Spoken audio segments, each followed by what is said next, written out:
shi Malam Yahaya Masussuka ba shi ne fa saukar da alqur'ani ba shi aka saukan ma da alqur'ani ba, haka ne?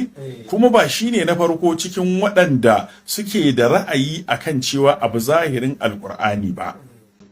To an kace alqur'ani ba bayanin komai, to ba fa da Malam Yahaya Masussuka kake ba kenan. Yanzu kana maganan Allah da ya ce mun saukan mu annabi da alqur'ani, kuma alqur'ani akwai bayanin komai, to ba haka bane. To za ka yi adawa da abu ya kamata ka yi adawa wadda mai ma'ana. Ba ka san Malam Yahaya Masussuka wannan wani abu ne daban, amma abin da ya faɗa cewa akwai komai a alqur'ani wajibinka ka yadda. Iliminka ya kai ko iliminka bai kai ba, tunda dai Allah ya ce akwai komai, to dole ka yadda. Domin in ka ce za ka yi fada da wani, to ka kalli da me ya dogara. Shi Malam Yahaya Masussuka dogara da me? Da alqur'ani. Qur'ani ya rike, to wallahi fada da shi ba karamin danja bane, ba karamin wahala bane, musamman akan abin da yake yana da gaskiya akai. Hadisan da ya janyo mafi yawanci daidai ne, fassarar da ya faɗa haka malamai da yawa suka fassara. Saboda haka maganan ka ce zaka yaki da shi, kana bata ma kanka lokaci ne, domin koda ka yi nasara akan shi, to Allah zai tada wani. Ba a kuroshin din ko ba a rushe fikira ta tunani, ba a rushewa, sai dai ka rushe fikira wadda take irin na laifi na gang ko na kaza ko na kaza, amma na ideology yana da wahala.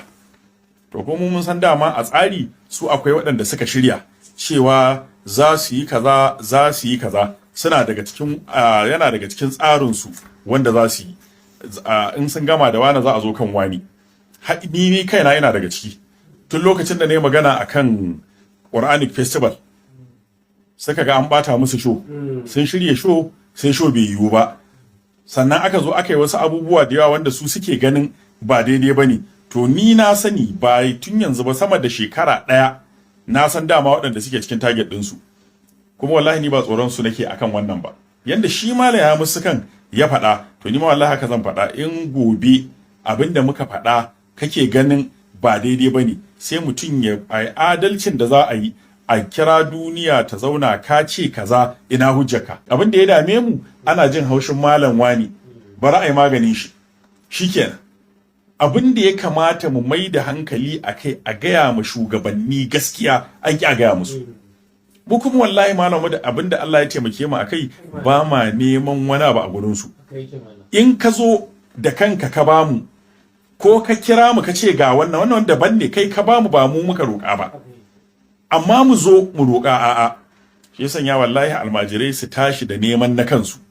Wallahi wannan hassada yawanci da mutane ke yi, kwanakin bayan ka lura an ta samun irin waɗannan malaman da wani gabo da ya tashi da wasu ƙauyawa da su waye suna ta surutu a kaina, ai ta hudubobi, a ce kaza a kaina, a ce kaza a kaina, sun ga dai abin ya gagara.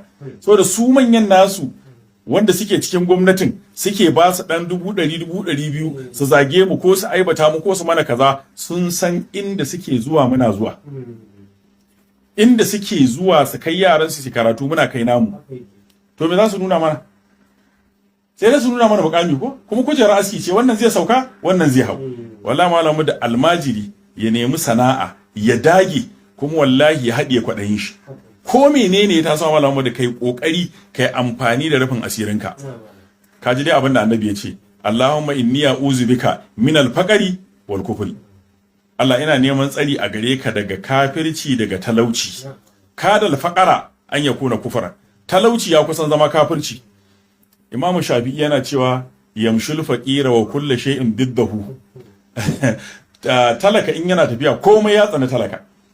To kai kokari ka nemi abin da zaka rufa wa kanka asiri, ba sai ka yi yan murya wane ba ni kaza, wane san mun kaza ba. To zaka iya faɗin gaskiya a duk sanda ka so a kowane lokaci. Amma ba rashin gaskiya ba, yanzu kai ka zo wa'azi ka tsaya kana kira Auwal Sharif ka ce me akai? Waye Auwal Sharif da zaka tsaya kana wa'azi akai, ko kana ce ma ana cewa wane kaza, ana cewa kaza, ana cewa kaza? Allah ya sauke.